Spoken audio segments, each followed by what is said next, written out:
친하다고 생각해서 해주었던 솔직한 조언이 오히려 아물지 않는 상처가 되기도 하고, 관심과 사랑이라고 베풀었던 부모의 잔소리가 자녀들에게는 큰 심리적 고통이 될 수도 있죠.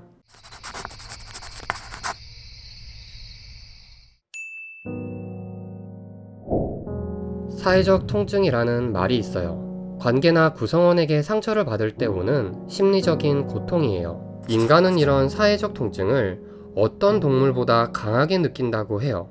태어날 때부터 누군가의 도움이 없다면 생존이 불가능한 인간으로서는 본능적으로 관계와 관련된 민감성이 타고날 수밖에 없었을 거예요. 그러니 당신이 지금까지 인간관계를 하면서 겪었던 아픔들이나 좌절들은 결코 당신이 약해서가 아니라 당신이 인간으로 태어났기 때문에 겪는 너무나도 당연한 것들이라는 말씀을 드리고 싶어요.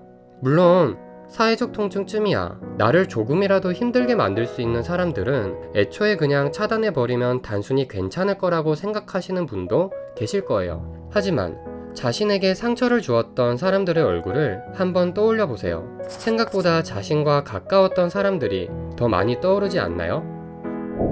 나에게 힘이 되어줘야 할 사람들이 오히려 나에게 가장 많은 상처를 주다니 참 아이러니한 일이죠. 또한 관계를 손절하기엔 나에게 소중하기도 한 사람들이기 때문에 이런 상황에는 참 난처해지는 경우가 많아요. 도대체 우리는 왜 가장 가까운 사람들에게 오히려 더 많은 상처를 받게 되는 것일까요?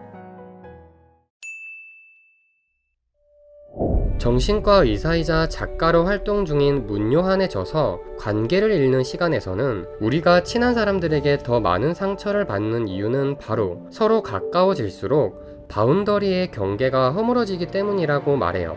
바운더리란 관계에서 너와 나를 구분하는 경계, 즉 상대의 대화, 생각, 감정, 욕구, 가치관 등을 일방적으로 받아들이는 것이 아닌 나와 다른 영역임을 인지하고 받아들일 수 있는 건 받아들이고 거를 건 거르게 해주는 필터와 같은 역할을 해주는 존재예요. 우리는 아무리 가까운 사이일지라도 모든 사람의 지문이 다 다르듯이 각자의 가치관이나 성격도 다를 수밖에 없어요. 하지만 우리는 관계가 가까워지면 가까워질수록 서로가 또 다른 독립적인 인격체라는 사실을 점점 잊게 되고 아무리 가깝더라도 넘어서는 안 됐을 바운더리의 마지노선까지 자연스럽게 넘어버리고 오히려 가깝지 않은 남들보다 더 자연스럽게 상처를 줄 가능성이 많아져요. 친하다고 생각해서 해주었던 솔직한 조언이 오히려 아물지 않는 상처가 되기도 하고, 관심과 사랑이라고 베풀었던 부모의 잔소리가 자녀들에게는 큰 심리적 고통이 될 수도 있죠.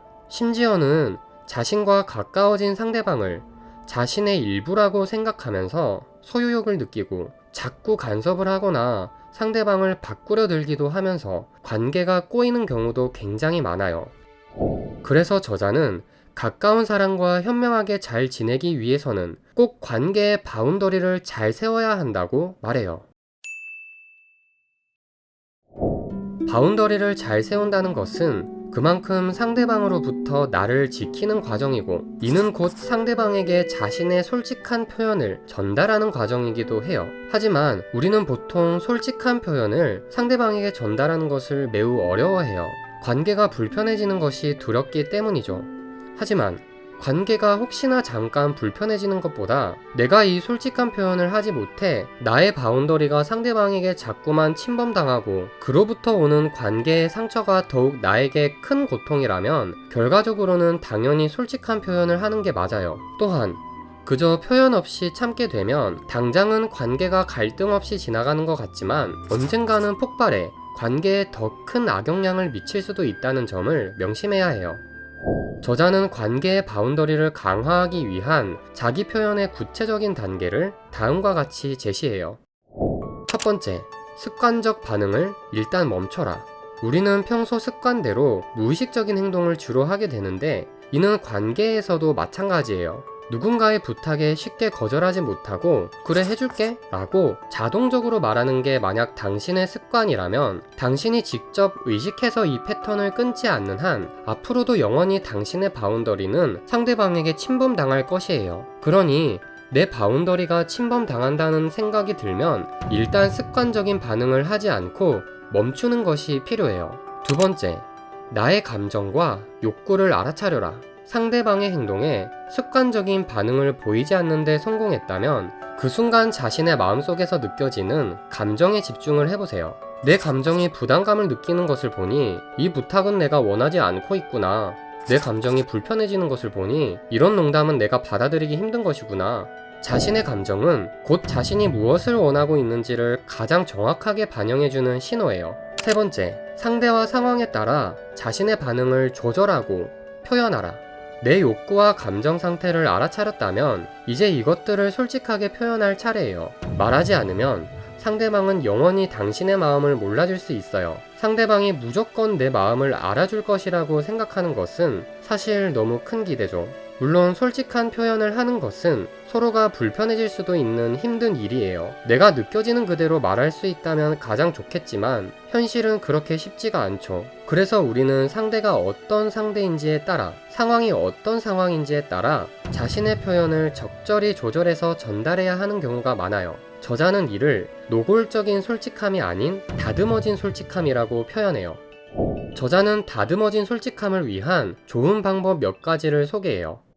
첫 번째는 상호주의적 표현을 사용하는 것이에요. 상호주의적 표현이란 상대방의 입장과 나의 입장을 구분하여 함께 정리해주는 화법이에요. 예를 들어 식당에서 밥을 먹다가 서로의 입맛이 맞지 않는 것을 보며 친구에게 나는 맛있는데 너는 맛이 없구나. 우리는 그저 서로 입맛이 다른 건가 봐.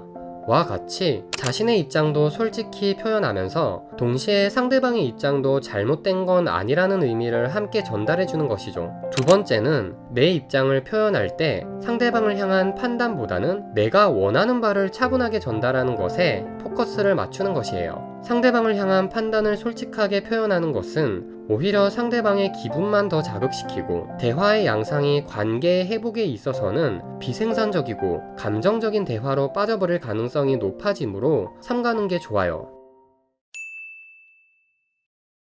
물론 이렇게 바운더리를 세우고 자기 표현을 했을 때 상대방이 당신에게 화를 내면서 감정이 격해질 수도 있어요. 하지만 이건 당신이 솔직하게 자신을 지키고 솔직한 표현을 해서가 아니라 상대방이 당신을 존중하지 못하고 서로 다를 수 있음을 이해하지 못하고 자기 감정을 조절하지 못했기 때문에 그런 것이에요. 만약 이런 상대방의 감정을 달래줄 책임이 나 자신에게 있다고 느낀다면 절대 그럴 필요가 없다는 말씀을 드리고 싶어요. 또한 마지막으로 이런 관계의 바운더리를 구축하는 노력들은 어디까지나 당신이 소중하게 생각하는 사람과의 관계 향상을 위한 것이지, 이런 노력도 통하지 않고 당신을 계속 힘들게 만드는 사람이라면 그냥 당신의 인생에서 아웃시켜버리라는 말씀을 드리고 싶어요. 알겠죠? 그럼 저는 또 나중에 찾아올게요.